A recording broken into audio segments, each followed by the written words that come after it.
Buenos días, Sí, abogado. buenos días. Mucho gusto, mi nombre es Sí. Leonel Ramos y somos de la carrera de periodismo de Ceutex. Ajá, sí. Fíjese que a nosotros hay un tema que nos interesa bastante, como es la pandemia que ya fue Coronavirus. decretada del coronavirus. Sí. Mi pregunta es, ¿estamos preparados nosotros para enfrentar este mortal virus? Y la otra pregunta que le quiero hacer es, desde el gobierno, desde el Congreso Nacional, ¿qué se está haciendo para preparar a nuestra gente? Sí. Bueno, mire, como país, la verdad no estamos preparados para afrontar un virus que es fácilmente contagioso, porque solo miremos el dengue, hemos sido incapaces de frenar un vector, un zancudo, que sabemos cuál es su forma de reproducción, que es por agua estancada. Ni siquiera eso hemos podido frenar. No digamos un virus que es sumamente fácil de transmitir. Usted, una persona infectada, tose y a 3 metros perfectamente lo puede contaminar. Si usted tose también sobre una superficie sólida y la toca con la mano y después se toca cualquier mucosa, ya sea la boca, los ojos o la nariz, también se puede contaminar. Entonces son virus fácilmente contaminables que, si bien es cierto no tienen una mortalidad tan alta, algunos estudios dicen que estamos hablando de un 3 a un 4%, pero nuestro país es un país sumamente enfermo.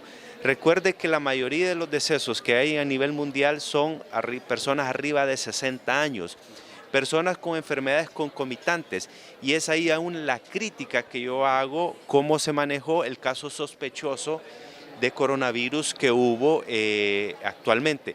Mire, desde que se transportó este paciente en ambulancia, desde que venía en el avión, desde cómo lo recibieron en el aeropuerto, hasta lo van a meter al Instituto Nacional del Tórax, donde hay personas inmunodeprimidas, donde hay personas con patologías pulmonares, hay personas con patologías cardíacas.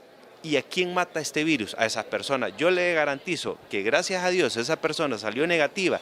Si hubiera salido positiva con el mal manejo que yo miré que se hizo esta paciente, ese hospital del tórax, todos esos pacientes que están internos, iba a haber una mortalidad pues arriba del 80-90%, porque son pacientes sumamente complicados de su salud. Debe de haber una unidad específica donde no haya ningún paciente con ninguna patología. ¿Por qué no habilitar una ala específica del hospital que no tenga comunicación con ningún otro paciente? Cantidad de respiradores que se necesitan también, son respiradores que están en unidades de cuidados intensivos, hay muy pocos en el país, y cada unidad de cuidados intensivos se gasta de 100.000 a 150.000 diarios.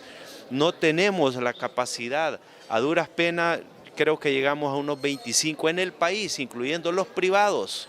Entonces es lastimoso. El personal de salud, si bien es cierto, está capacitado, pero no tiene los mecanismos como contener las mascarillas que hay actualmente. Muchas de estas mascarillas no hay mascarillas con visores, que son las que se ocupan, no hay el traje que cubre todo también.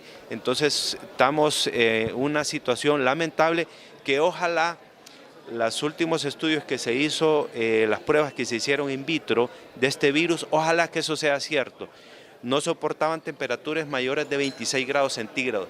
Si eso es cierto, que estos virólogos, expertos en virología, están comprobando, Dios quiera que sea cierto, porque el clima nos protegería como país, porque aquí somos un país tropical, que la mayoría de las regiones del país están arriba de 26 grados centígrados. Si eso ocurre, pues gracias a Dios nos protegería contra esta epidemia. Pero una cuestión, abogado, nos interesa saber a nosotros cuál es el plan estratégico para enfrentar este virus si llegase a llegar a Honduras. O sea, el Congreso aprueba cantidades exorbitantes de dinero para otras cosas que poco o nada benefician al pueblo.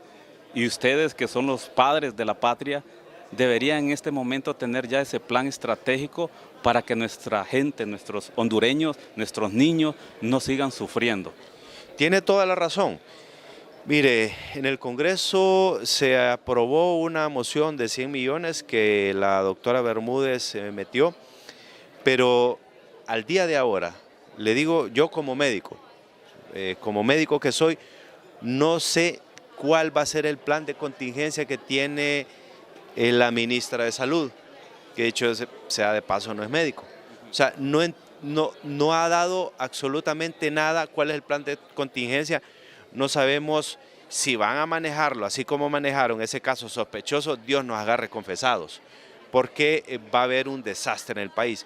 No ha habido ningún plan, o sea, no han dicho de cómo van a manejar esos 100 millones que el Congreso aprobó.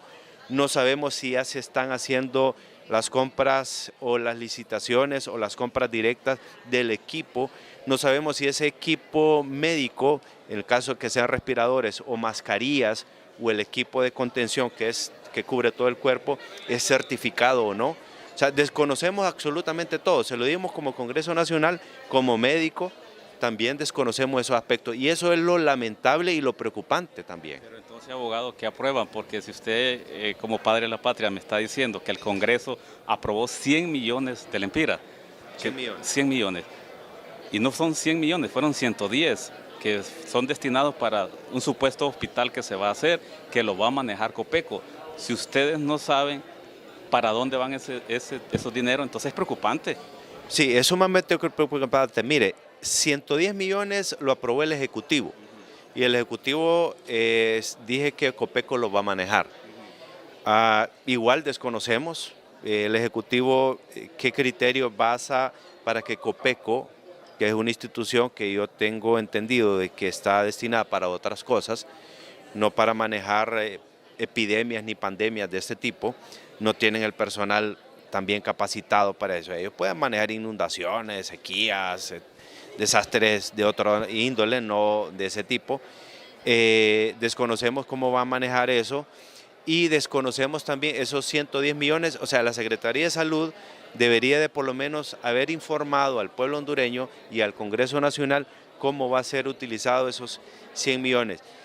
Si bien es cierto, nosotros estamos preocupados de la forma cómo se va a manejar, que ojalá se maneja transparentemente, porque también pues en la cultura sospecha que tenemos todos, no sabemos cómo, si se va a manejar transparentemente, porque en río revuelto ganancia de pescadores muchas veces.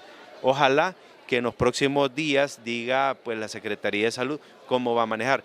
Nuestro compromiso, nosotros apoyamos, se lo digo, esa moción que presentó la doctora, porque creemos que se gasta, según algunas estimaciones de algunos expertos epidemiólogos, se gasta cerca de 45 millones si es un brote contenido, más o menos 45 millones de lempiras mensuales, haciendo cálculos someros, como dicen, que sea un brote contenido. Y entendemos de que obviamente eso sería para por lo menos los primeros meses.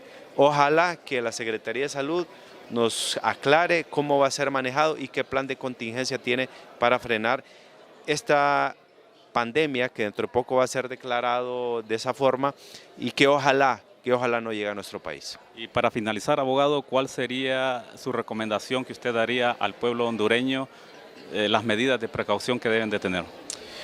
Bueno, mire, una vez que se dé el primer caso, que esté confirmado, todo el mundo debe de andar con mascarilla, debe de evitar lugares públicos, todo aquel familiar que sospeche con tos seca, porque hay que diferenciar, algunos están equivocados que piensan que es como una gripe, con secreción, rinorrea, o sea, secreciones, no, comienza con una tos seca, no produce absolutamente nada. Después de la tos seca, 5 días después comienza ya las dificultades respiratorias serias. Todo paciente que comience de la noche a la mañana con tos seca más fiebre, inmediatamente acudir al centro hospitalario y obviamente tener las medidas. Lastimosamente, mire, si esto viene aquí va a ser un caos porque en los estadios va a haber problemas a ir, nuestros hijos para las escuelas o colegios va a haber problemas. ¿Concentraciones políticas? También concentraciones políticas, aunque algunos pues eso va a favorecer para algunos. Entonces son situaciones de que de una u otra forma va a repercutir en economía de los países. Gigantes como China, que es una economía fuerte, la segunda economía, y como Estados Unidos ya están viendo cómo se desploman las bolsas de valores. Y eso, nuestro país tan pobre, tan vulnerable económicamente, va a ser un caos. Que ojalá que ojalá ese virus no sobreviva a los 26 grados centígrados como lo están diciendo algunos expertos, y es la única forma que nos vamos a salvar. Ok. Muchas gracias, abogado.